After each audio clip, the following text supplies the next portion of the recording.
Olá pessoal, tudo bom? Meu nome é Edvânia, sou professora e enfermeira, tá? Hoje vamos falar sobre as vias de administração, como administrar a medicação no paciente. Eu já mostrei para vocês a teoria, agora a gente vai ver a prática, vamos lá? Voltando, pessoal, agora eu vou demonstrar para vocês, tá? Vocês já viram que eu já coloquei a minha máscara, a minha touca, que eu já tô pronta para fazer a administração no meu paciente, utilizando os EPIs. Vamos agora conhecer melhor que tipos de seringa nós temos, né? Tipos de gel e scalp que eu falei para vocês lá na teoria, tá? As seringas, a gente tem elas enumeradas de 1 ml até 20 ml, tá? Cada uma tem a sua indicação. 1 ml, que é a agulha que a gente viu, que é a de insulina, tá? Eu tenho a de 3 ml, que ela é utilizada para quê? Intramuscular. 5 ml. A de 10 ml. E a de 20 ml. Ok? Então, vamos falar um pouquinho sobre a administração de medicação por via intramuscular.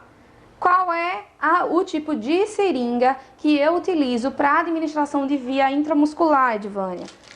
De 3 ml até ou a de 5 ml. As duas são indicadas para via de administração intramuscular. E a subcutânea? A subcutânea a gente utiliza a de 1 ml, ok? Que é aquela essa daqui é de insulina. E para as vias endovenosas, pelo fato de o fluxo ser maior, eu utilizo a de 10 ou a de 20. Tudo vai depender do tipo de administração de medicação, do volume que eu vou infundir nesse paciente. Agora eu vou mostrar para vocês os tipos de gelco e scalp, que são utilizados para puncionar esse paciente para ser administrado medicações endovenosas. Os gelcos, eles são divididos em numerações pares, tá?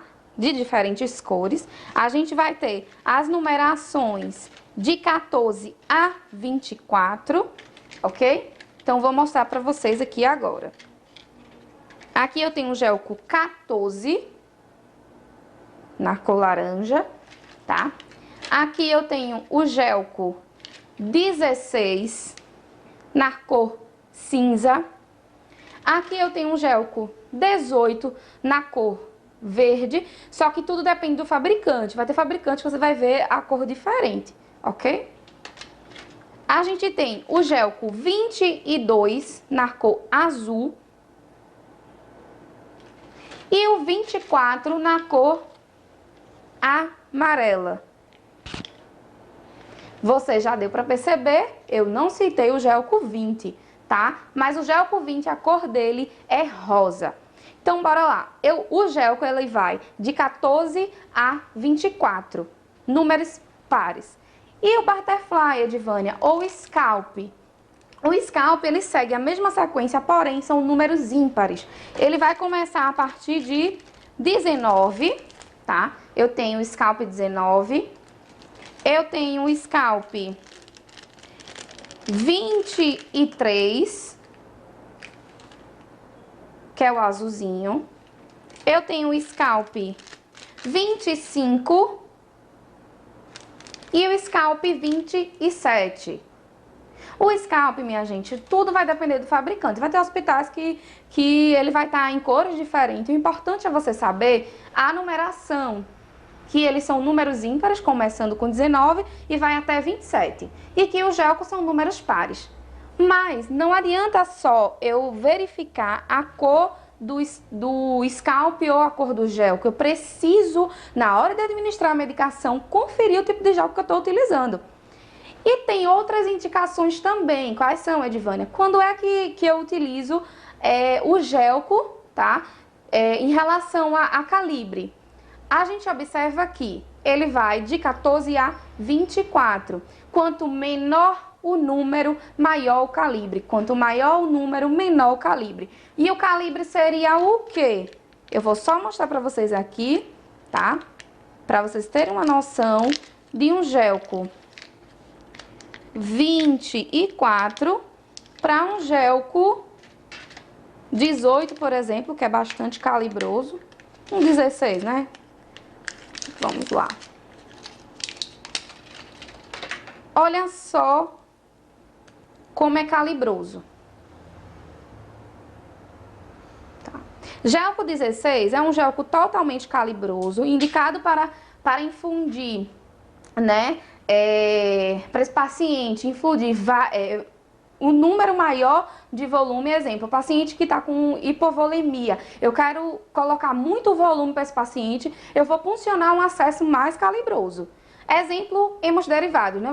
Vou fazer uma hemotransfusão. O indicado é fazer um gelco mais calibroso devido à composição em si do sangue, tá? Já o gelco 22, olha só o tamanho do calibre do gelco 24. Tá? Se você observar, ele é bem fininho, ele é indicado para crianças ou idosos, porque tem uma veia mais fininha, bem mais delicada, e aí eu funciono. Agora, se tiver um paciente na tua emergência lá, e tiver com hipovolemia, e eu não conseguir pegar um gelco 16, 14 ou 18, você pode conseguir colocar um 22, porém, você vai colocar 2 acessos enquanto você puder, porque você tem que infundir bastante volume nesse seu paciente. O scalp, que é o butterfly também, ele segue a mesma sequência. Quanto menor o número, maior o calibre. Quanto maior o número, menor o calibre. Certo? Então, bora lá. Vamos agora, né?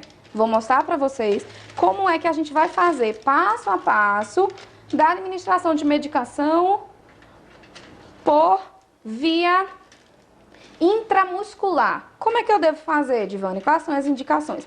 Já vimos que a indicação dessa via intramuscular é uma via muito, né, rápida, tá? A angulação, ela vai de quê? De 90 graus. Sabemos que temos diversos locais que a gente pode administrar ela. Eu tenho aí no deltoide, no glúteo, glúteo máximo, né? Ventroglúteo, tá? E no vasto lateral da coxa também. E quanto é que eu posso infundir na via de administração intramuscular? Vai ser de 2 a 5 ml. Tudo vai depender do músculo que você for administrar, tá certo? Então, digamos que o médico passou uma medicação para fazer intramuscular e o limite que ele colocou lá é 3 ml. Qual é a seringa que eu vou utilizar, Edvânia? É a seringa de 3 ml. Agora, se você passar o volume, se o médico passar a medicação e for maior do que 3 ml, aí você utiliza a de 5 ml, né? Vamos aí pela lógica. Se caso ultrapassar 5 ml, você vai dividir. Exemplo, se der 10, você vai dar 5 no glúteo e 5 no outro, tá? A gente tem que dividir essa medicação. Acontece muito em pacientes que a gente vai administrar penicilina, tá? Porque justamente é uma dosagem muito maior, a gente tem que utilizar 2 e tem que ser bastante rápido. E quais são os materiais que a gente vai utilizar para administração intramuscular? Seringa, ok? O álcool, o algodão, as minhas luvas de procedimento, tá? E a medicação propriamente dita, porque eu vou diluir, aspirar para poder administrar no meu paciente. E agora a gente vai ver como é que a gente deve fazer na hora de administrar essa medicação. Primeira coisa que eu devo fazer antes de fazer qualquer administração de medicação é o quê? Higienização das mãos. Eu preciso higienizar as minhas mãos primeiro. Primeiro eu preciso lavar para depois administrar, tá? Então eu já preparei a minha bandeja, ela já está pronta, certo? E agora eu vou higienizar as minhas mãos. Já fiz a higienização das mãos. já calcei as minhas luvas de procedimento. E agora, qual é a forma correta de fazer a administração intramuscular?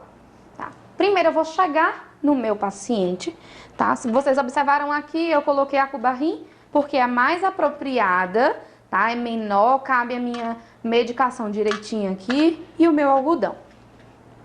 Primeiro, eu vou chegar no paciente e vou fazer o quê? Informar, né? Conversar com ele, explicar o que eu vou fazer. Vamos lá? Olá, tudo bem? Você vai dizer se estiver de dia, de tarde ou à noite, né? Tudo bem, dona Maria? Ó, eu vou administrar uma medicação que o médico passou, tá certo? No seu braço. Tudo bem? E explica o procedimento ao paciente.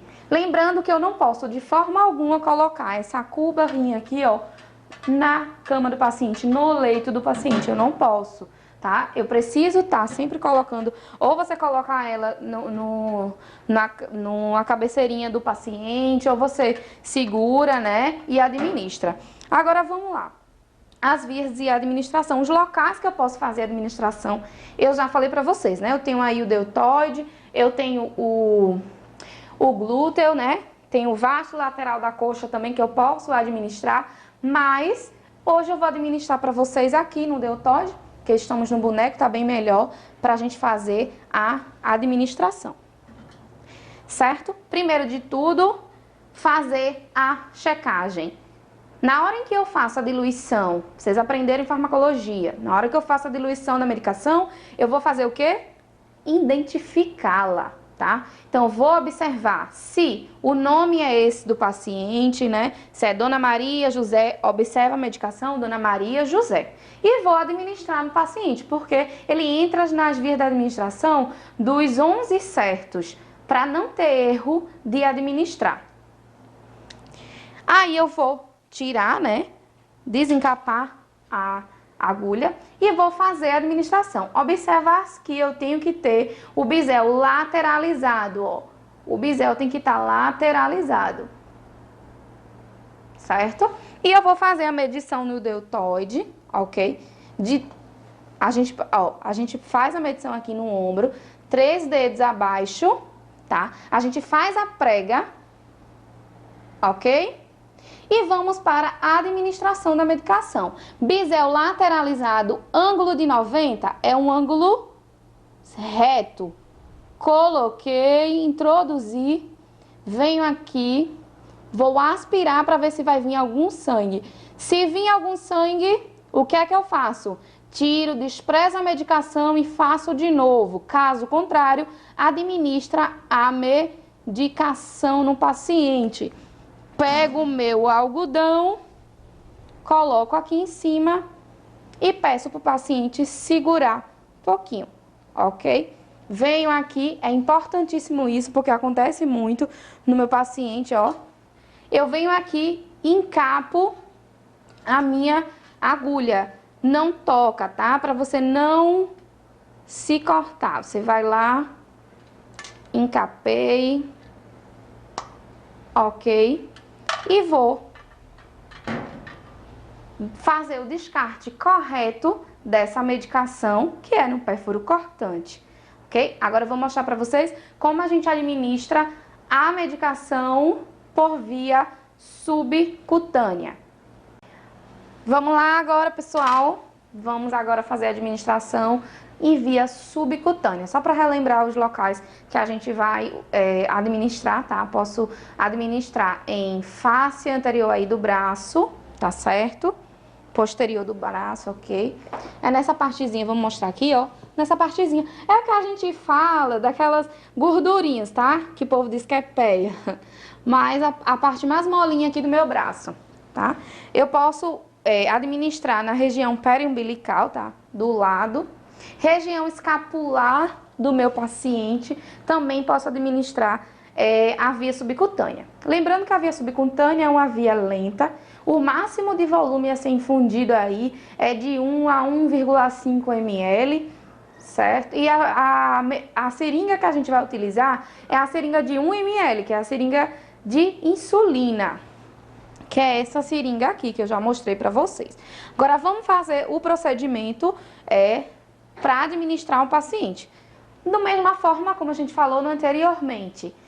Falamos com o paciente, tá, dona Maria, tudo bem, eu vou aplicar insulina, tá certo? Na senhora, não vai doer nada, não se preocupe.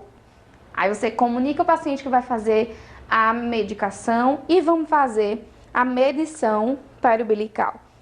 Ó, não tem errada, você vai verificar o umbigo do paciente, 4 dedos, tanto para a direita quanto para a esquerda. A gente faz a prega. Se vocês observaram aqui, o meu boneco anatomicamente, ele tem esse furinho aqui que é bem mais mole para poder introduzir a agulha, tá? Mas aí, ó, você vai medir 4 dedos e vai fazer a pregazinha. E qual o ângulo? O ângulo é também 90 graus. Você vai fazer aqui, eu vou fazer aqui, gente, porque aqui vai ficar bem melhor para a agulha introduzir. Então, eu vou lá, ó, coloquei, administrei a medicação, certo?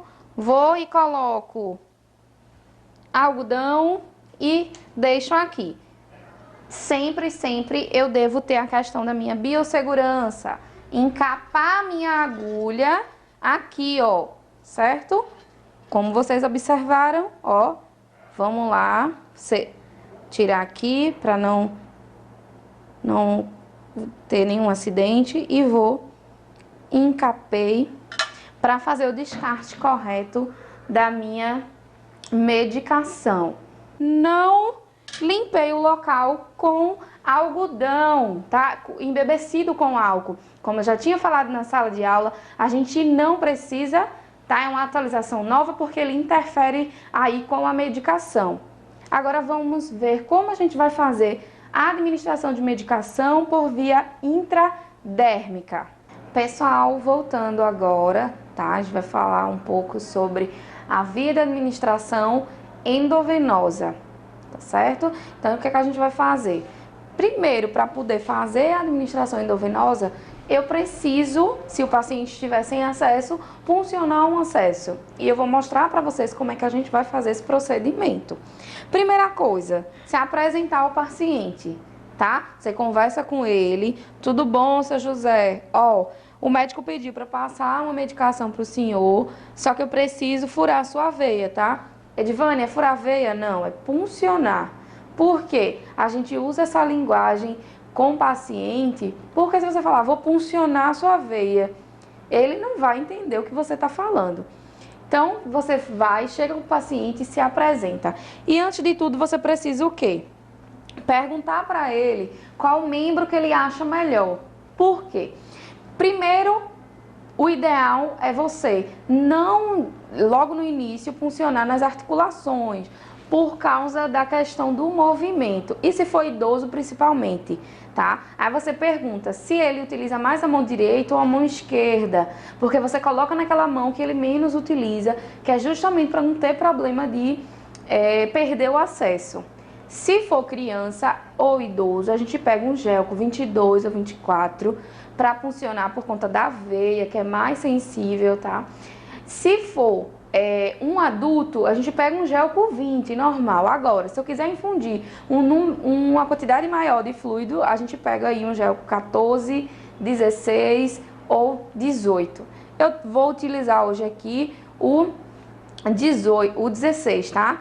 Mas você pode utilizar qualquer um, tudo vai depender da clínica do paciente. Primeira coisa, você vai olhar, decidiu já o membro que vai funcionar, eu olho a questão da veia, eu preciso namorar o local. Como aqui é um boneco, né, eu vou fazer nessa região, tá, do antebraço aqui, inferior, tá certo? Aí eu olhei, já decidi o local da minha punção.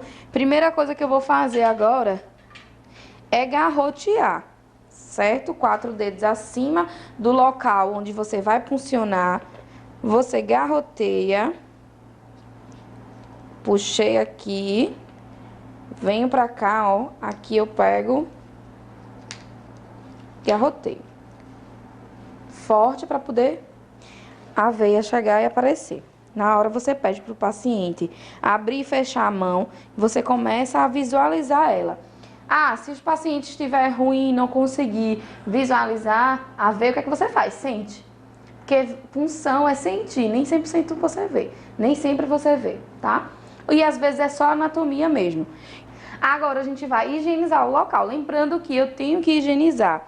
É diferente das intramusculares subcutâneas, tá? Eu preciso fazer higiene do local porque o cateter ele vai entrar em contato com o paciente. Então eu tenho que evitar a infecção de corrente sanguínea, ok? Então a higienização de cima para baixo, no mesmo sentido, limpei, dobrei, não passo o mesmo, tá? Ok, região está higienizada, eu não posso colocar. Se eu colocar o dedo aqui de novo, contamina, eu vou ter que limpar de novo. Eu abro o gelco, certo? Aqui eu vou usar um 16, é bastante calibroso. Não posso colocar de forma alguma o dedo aqui, porque senão contamina o meu paciente. Você vai apoiar da seguinte maneira. Se você acha melhor assim, né? O ideal é você apoiar assim para não entrar em contato e você consegue visualizar o retorno venoso. Então, o ângulo é 25 graus, tá? Você vai, funciona, ó. Desceu, subiu. Funcionei. Já veio o retorno venoso no meu paciente, viu? Ok, primeira coisa que você tem que fazer é fixar o acesso para ele não correr, porque corre o risco de você perder esse acesso. Veio o retorno venoso, tira o garrote, né? Garroteei, tirei o garrote, fixei. Aí agora a gente vai para outra etapa, porque não é só eu puncionar. Será que realmente tá na veia? Pode ser que tenha saído, tá, o acesso. Aí o que é que a gente vai fazer? Uma seringa, você aspira com água destilada e a seringa você vai fazer o teste, tá? Primeira coisa que você faz. Se você tirar a agulha, o retorno venoso vem. Na hora em que quando você colocar o dedo aqui, você sente o final da agulha. Você aperta aqui que o retorno venoso ele não vem. Então, ó, você tira, despreza na sua bandeja e vamos fazer o teste. Solta aqui e faz o teste. Se introduzir o paciente não gritar, não tiver nenhuma protuberância nem nada, o acesso tá ok, tá na veia. Aí agora o que é que a gente vai fazer? Colocar o polifixo de 2 vias. Lembrando que antes eu tenho que hidrolisar ele, tá? Fazer o teste para ver se tá funcionando tudo direitinho. Coloco a seringa aqui e faço o teste. Certificar de que ele tá fechado também, tá? Todas as vias se tiverem fechadas. Fechar aqui. As duas estão fechadas, porque na hora que você introduzir, para não entrar ar e também nem vir o retorno. A gente vai fazer da maneira aqui. A gente não pode tocar. Se tocar, contamina também. Então, você vai pegar dessa seguinte forma. Fazer do mesmo jeito. Procura onde está aonde termina a agulha. Coloca aqui e retira a seringa, tá? Coloca o polifixo. Depois disso, você pode soltar. Não vai vir nenhum retorno, tá fechado o circuito. E agora a gente vai fazer a fixação. Não posso deixar o acesso assim de todo jeito. Então, eu faço a fixação desse acesso do paciente, tá? Para poder fazer a medicação. Fixei. Agora eu vou para a medicação.